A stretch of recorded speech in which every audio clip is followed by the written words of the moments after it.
काही लोकांना कधी कधी प्रश्न पडतो, अजित पवारांनी असा का निर्णय घेतला.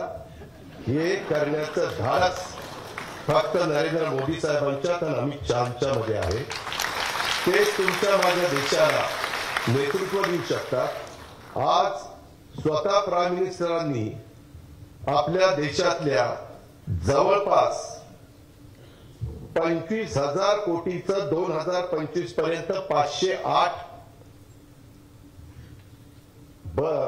रेल्वे स्टेशन उत्तम करण्याचा निर्णय घेतला आणि पहिल्या टप्प्यामध्ये 13,539 करोड रुपये 23-24च्या बजेटमध्ये अलोकेशन केलंय. त्याच्यात 126 संपूर्ण देशातली रेल्वे स्टेशन आहे आणि एकट्या महाराष्ट्रातले 44 रेल्वे स्टेशन त्याच्यामध्ये. आणि त्यामध्ये आपला आकुर्डी आहे, त्याच्यामध्ये आपलं दौंड आहे म्हणजे पुणे जिल्ह्यातलं, आणि माझ्या माहितीप्रमाणे वडगाव मावळ आहे आणि महाराष्ट्रातले इतर आहे. ह्याच्या आधीच्या काळामध्ये अशा प्रकारचं धाडस कोणी दाखवलं नव्हतं.